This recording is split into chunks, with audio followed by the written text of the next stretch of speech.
એક વાત કહું પ્રભુ, જે લોકો માટે હંમેશા સારું ઈચ્છીએ છીએ, સારું કરીએ છીએ, તેમના સુખ દુઃખમાં સાથે ઊભા રહીએ છીએ.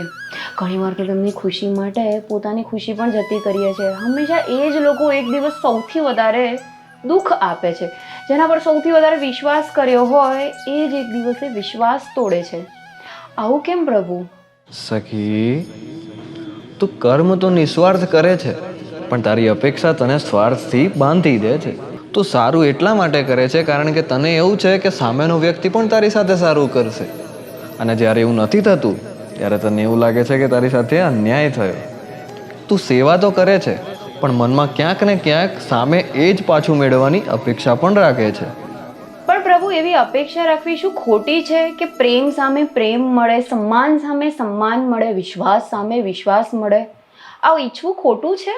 ઈચ્છા ખોટી નથી, પણ તારા જીવનની શાંતિને બીજાના વર્તન સાથે બાંધી દેવું એ ખોટું છે. તો પછી પ્રભુ, લોકોનું સારું કરવાનું જ કેમ? અરે સખી, જો કોઈ એક વૃક્ષનું ફળ કડવું નીકળે તો શું આખો બગીચો જ કાપી નાખવામાં આવે છે? જો એક સંબંધ તૂટે તો શું આખી દુનિયા પર જ વિશ્વાસ છોડી દેવાનો? કોઈના કર્મના કારણે તું તારો ધર્મ ના છોડ, કારણ કે ધર્મ તને દયાળુ બનવાનું શીખવશે. પણ પ્રભુ, જે વારંવાર દિલ દુખાવે છે, ખરાબ કરે છે, એમની સાથે પણ સારું જ કરવાનું, સારું જ રહેવાનું.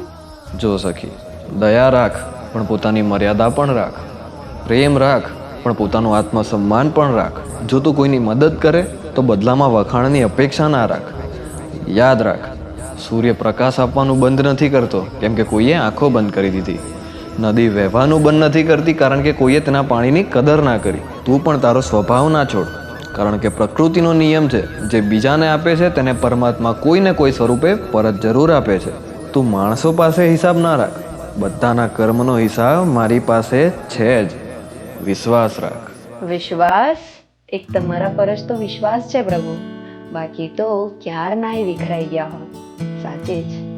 જય શ્રી કૃષ્ણ.